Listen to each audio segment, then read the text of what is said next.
Halo teman-teman semuanya, Assalamualaikum warahmatullahi wabarakatuh. Nah, hari ini saya akan sharingkan lagi tentang latihan soal UKOM untuk soal ini ya, keperawatan anak ya. Nah, kemarin kan saya udah sharingkan tentang KMB, terus tentang maternitas, nah sekarang tentang anak, keperawatan anak. Nanti ada gadar kritis juga ya. Nah, untuk hukum anak ini, teman-teman, ini salah satu contoh ya. Ini untuk contoh latihan. Nah, teman-teman nanti juga bisa beli buku sinergi ya untuk mengasah kemampuan teman-teman. Nah, ini salah satu contoh ya, contoh soal anak. Nah, soal hukum anak. Nah, di sini kita usahakan untuk selalu eh, membaca dulu pertanyaannya apa gitu. Misalkan seperti ini, apakah masalah keperawatan pada kasus tersebut? Anak laki-laki usia 4 tahun dirawat di ruang anak dengan keluhan bengkak pada muka, sakit kepala dan berat badan meningkat drastis. Nah, ini awas nih. Ah, ini kata kuncinya ya, berat badan meningkat drastis. Hasil pengkajian mudah lelah, edema seluruh tubuh, ya, konjungtiva pucat, porsi makan tidak dihabiskan. Hasil lab protein urin positif 3. Nah, yang ditanyakan kan masalah keperawatannya. Ini apa pilihannya? Intoleran aktivitas, nyeri akut, ketidakseimbangan nutrisi, kelebihan volume cairan, resiko tinggi infeksi. Nah, teman-teman, awas kejebak dengan ini ya, intoleran aktivitas. Jawaban yang benar adalah kelebihan volume cairan. Kenapa? Karena menurut SDKI untuk kelebihan volume cairan itu, nah ini dilihat di sini ada sesak, terus edema ya, berat badan meningkat dalam waktu singkat. Nah, ini tanda dan gejalanya, tanda mayornya sudah masuk ke kelebihan volume cairan. Di sini ada edema, terus ada berat badan meningkat, ya. Mana di sini? Berat badan meningkat drastis, ada edema, terus ada sesak. Jadi di sini adalah kelebihan volume cairan. Jadi teman-teman pilih data yang paling banyak. Data yang paling banyak yang mendukung terhadap masalah keperawatan. Jadi di sini kita lihat masalah data yang paling banyak yang muncul ya, data mayornya itu yang paling banyak ya. Ada edema seluruh tubuh, terus badan meningkat, terus pasiennya juga di sini kita lihat ada bengkak pada edema khas bengkak seluruh tubuh ya. Nah, pas ya di sini ya ada edema berat badan meningkat dalam waktu singkat. Jadi pilihannya adalah kelebihan volume cairan.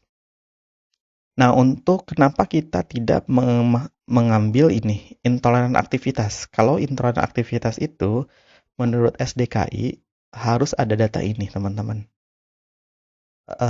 Jadi kalau intoleran aktivitas itu, nah intoleran aktivitas itu data yang harus muncul. Nah, ada mengeluh lelah, terus frekuensi jantung meningkat ya, nadinya meningkat lebih dari 20% dari kondisi istirahat. Jadi di sini meskipun di sini ya mana coba mudah lelah, cuma hanya satu datanya, hanya mudah lelah aja. Sedangkan untuk kelebihan volume cairan ini datanya lebih dari satu. Pokoknya pilih yang paling banyak itunya, data mayornya. Ada kelebihan volume cairan, ada edema seluruh tubuh, ada edema seluruh tubuh, ada berat badan meningkat drastis, didukung oleh pengkajian yang lainnya. Di sini sebenarnya ya kalau teman-teman udah dilihat ya, udah kelihatan ya. Terus di sini ada protein urin positif 3, itu kan ini kan tanda-tanda nefrotik sindrom ya. Terus salah satu tandanya ya. Biasanya terus di sini ada bengkak di muka gitu ya. Kan ini hiperpolemi ya. Kalau di SDKI itu sini kita lihat. Nah, nah, jadi kalau di sini, nah, hiperpolemia ya, diagnosa keperawatannya. Nah, kalau di sini hiperpolemia. Nah, kalau di sini kan pilihannya kelebihan volume cairan. sama saja ya teman-teman. Nah, jadi masalah keperawatannya adalah kelebihan volume cairan ya. Nah, seperti itu. Kemudian uh, lanjut pertanyaan berikutnya. Nah, pertanyaan berikutnya, usahakan ya teman-teman dalam menjawab soal itu harus jangan lebih dari 1 menit karena kita dikasih soal 180 soal, eh, jadi jangan lebih dari 1 menit. Kalau susah, lebih baik jawab pertanyaan berikutnya saja. Nanti ini dikasih tanda aja, misalkan ragu-ragu. Nanti juga di sama apa? Sama pengawasnya akan dikasih tahu cara ngejawab gimana ragu-ragu, ragu-ragu, coba nanti akan diajarkan cara-caranya. Kalau teman-teman ini ikutan TO ya, tryout ya, nanti biar bisa ya teman-teman. Nah, terus pertanyaan berikutnya, apa implementasi utama pada kasus tersebut? Kita biasakan menjawab dulu pertanyaannya apa, baru kita baca soalnya. Balita usia 3 tahun dibawa ibunya ke poli MTBS dengan keluhan demam, sakit pada telinga, dan ada cairan yang keluar selama 3 hari. Hasil pengkajian nyeri skala 3 ya. Tampak nanah keluar dari telinga. Teraba pembengkakan pada belakang telinga ya. Nah, ini kan implementasi ya teman-teman. Kita lihat merujuk anak ke polispesialis. Kalau merujuk, nah di sini itu untuk ini kan implementasi keperawatan ya. Jadi kita abaikan jawaban itu.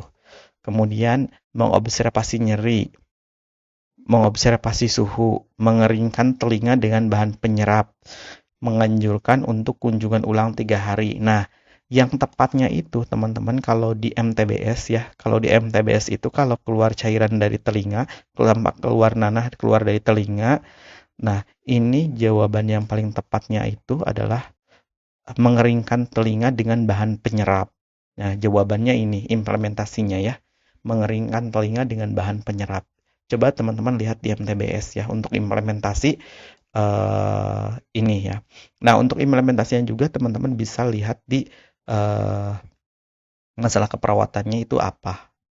Tapi kita karena untuk ini kan pasiennya dibawa ke poli MTBS. Jadi kita lihat di panduan di MTBS-nya apa. Kalau misalkan tampak nanah keluar dari telinga, nah ini implementasinya adalah mengeringkan telinga dengan bahan penyerap. Nah, sekarang kita lanjut ke soal berikutnya ya teman-teman. Kita baca dulu soalnya, pertanyaannya. Berapakah nilai Apgar skor pada kasus tersebut? Baru kita eh, baca pertanyaannya. Bayi baru lahir perempuan di ruang bersalin. Hasil pengkajian pada menit pertama adalah warna kulit seluruh tubuh dan ekstremitas merah. Denyut jantung 92 kali per menit. Muka menyeringai, tangan dan kaki pleksi, menangis lemah. Nah, ini untuk Apgar ini sering keluar ya nilai Apgar ini. Nah, untuk teman-teman kita lihat untuk di panduan di Apgar ini. Nah, teman-teman harus di Apgar itu ini ya warna kulit ya. Nah, ini teman-teman harus ingat ya apa eh, kepanjangannya ya. eh Grimmans ya, pulse, activity, respiratory ya. Nah, ini untuk nilainya ini kalau misalkan seluruh tubuhnya merah itu 2. Kalau ada biru atau cyanosis itu 1. Kalau biru semuanya atau pucat itu 0 ya. Ini kalau saya sih ingatnya gini, kalau untuk seluruh tubuhnya merah itu 2. Terus kalau nadinya di atas 100 itu 2 nilainya. Kalau kurang dari 100 nadinya 1. Pokoknya kalau refleksnya ya, nah ini kuat 2. Nah kalau lemah 1. Nah ini fleksi 2. Kalau sedikit fleksi 1. Respiratorik ya kalau teratur 2. Kalau ini tidak teratur 1. Nah kita lihat di sini pertanyaannya teman-teman. Kan ini seluruh tubuh ekstremitas merah berarti 2 ya. Simpen di jari 2. Terus denyut jantung 92. Kalau 92 itu kan kurang dari 100, berarti nilainya 1 ya. Coba lihat di sini. Nah, berarti nilainya 1. Simpan di jari jadi 1. Nah, kan baru 3 ya. Jumlah dengan yang tadi. Terus muka menyeringai. muka menyeringai. Nah, ini ya, lemah berarti satu ya. eh Muka menyeringai, terus tangan dan kaki fleksi. Tangan dan kaki fleksi kita, muka menyeringai itu ini ya, lemah ya. Terus tangan dan kaki fleksi. Nah, berarti dua ya. Fleksi ya, berarti dua aktivitasnya. Eh Tadi kan seluruh tubuh merah, dua. Pulsnya kurang dari 100, satu ya. Terus gainsnya muka menyeringai ya. Muka menyeringai eh satu. Terus ininya tangan dengan kaki fleksi. Tangan kaki dan fleksi itu dua nilainya. Terus eh sorry, eh terus ini menangis lemah. Kalau menangis lemah itu satu ya. Respiratif menangis lemah atau ini ya, respirasinya tidak teratur atau menangis lemah itu satu. Jadi jumlahnya ada berapa teman-teman? Kita jumlahkan jadi ada 7 ya. Berarti nilai Apgar-nya ada 7. Nah, seperti itu teman-teman. Jadi Apgar skornya ada 7. Jadi teman-teman harus diingat ya untuk Apgar itu ya. Itu sering muncul ya teman-teman. Terus kita jawab pertanyaan berikutnya. Nah, apakah pendidikan kesehatan yang tepat pada kasus tersebut? Bayi perempuan baru lahir dengan usia gestasi 35 minggu dirawat di perinatologi ya. Hasil pengkajian berat badan kan 200 ya. Frekuensi nadi 140, frekuensi napas 56, suhu 36, refleks hisap lemah, lanugo banyak, dan lubang subkutis tipis ya. Nah, ini penkesnya apa? Pasiennya ya. Coba kita lihat usia gestasinya gitu ya, 35 minggu. Terus berat badannya kan 2000 gram itu ya. Terus lanugo banyak, lemak subkutis tipis.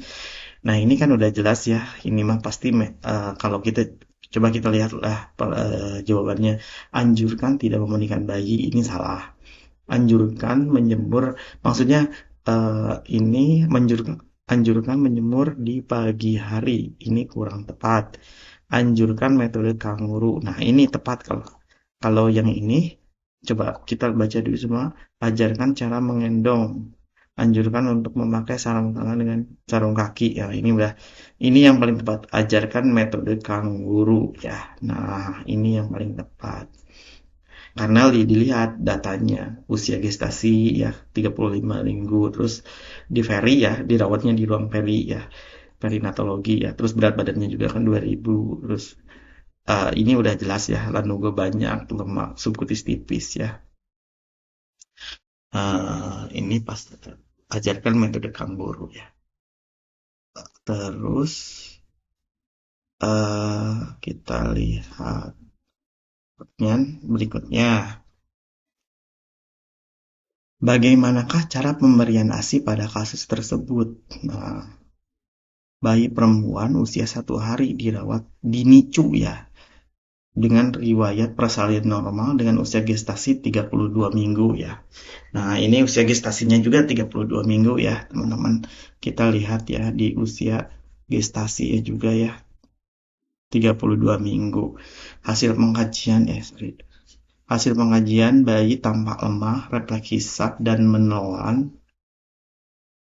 Refleks hisap dan menelan. Mana ini? Sorry teman-teman. Pertanyaan tadi.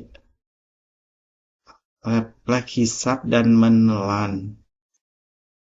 Lemah ya. Frekuensi napas 60 kali per menit. Ibu mengatakan ASI sudah keluar. Nah, ini kan refleks hisapnya lemah ya. Terus pasiennya juga kan ini kan di ruang NICU, terus refleks hisap dan menelannya lemah ya. Ini udah kalau teman-teman pernah praktek ya waktu profesinya pasti ini jawab udah apa gampang gitu ya. Kalau ini menyusui langsung pada ibu udah jelas salah ya, karena kita kelihatan refleks hisapnya lemah, terus naik napas 60 kali per menit ya, resiko terjadi aspirasi. Menggunakan pipet juga salah, menggunakan dot juga, apalagi ya. Nah, yang paling tepat itu adalah menggunakan OGT karena pasiennya eh, refleks hisap dan menelannya lemah, terus usia gestasinya 32 minggu, dirawat di ruang NICU juga ya, ini udah jelas ini menggunakan OGT ya paling tepat. Nah, seperti itu teman-teman. Ya, kita lihat lagi. Eh, nah, ini. Apakah masalah perawatan pada kasus tersebut? Anak laki-laki usia 4 tahun dirawat di ruang anak dengan keluhan bengkak pada muka, sakit kepala dan berat badan meningkat drastis. Hasil pengajian mudah lelah, edema seluruh tubuh, konjungtivitis pucat, porsi makan tidak habis, dan hasilnya protein urin plus 3. Nah, ini kayak tadi ya pertanyaannya ya, bengkak tuh ya. Berat badan meningkat drastis ya, edema seluruh tubuh. Nah, ini pilihannya kelebihan volume cairan, nyeri akut udah salah ini ya, nggak ada data nyeri di atasnya. Ketidakseimbangan nutrisi juga salah. Terus resiko tinggi infeksi tidak ada datanya di atas. Intoleran aktivitas juga tidak mendukung terhadap masalah keperawatan di atas. Kalau lihat data dari sini, data yang paling banyak muncul adalah kelebihan volume cairan ya teman-teman. Bengkak sakit karena di sini ada petunjuknya, berat badan meningkat drastis, edema seluruh tubuh itu udah pasti itu kelebihan volume cairan. Nah, seperti itu teman-teman. Jadi teman-teman untuk melihat masalah keperawatan ini, teman-teman sering berkunjung ke sini, buku PSDKI ya, atau enggak di sinilah. Nah, di sini kalau saya sering baca di sini. Kalau kalau teman-teman baca bukunya, baca aja bukunya ya. Kalau saya sih seringnya bacanya di sini. Di sini juga ada yang lengkap ya teman-teman. Nah, di sini baca aja. Teman-teman harus baca ya minimal. Ini harus menguasai ya untuk diagnosa keperawatan ini. Karena ini pada muncul di soal UKOM ya teman-teman. Jadi harus menguasai ya. Harus oh ini cara ngebedain bersihan jalan napas itu bedanya apa, terus pertukaran gas bedanya apa, pola napas bagaimana, jangan jangan sampai ketukar ya. Saya yakin teman-teman bisa ya untuk ini. Di video berikut sebelumnya saya udah membahas tentang perbedaan bagaimana cara membedakan bersihan jalan napas, terus gangguan pertukaran gas, pola napas. Nah, itu di situ ada dijelaskan ya sama saya bagaimana ngebedainnya. Terus kita lanjut lagi ke sini. Nah, ini sudah jelas ya kelebihan volume cairan. Oke teman-teman, itu yang dapat saya sampaikan. Mohon maaf apabila ada kesalahan dalam penyampaian. Semoga bermanfaat.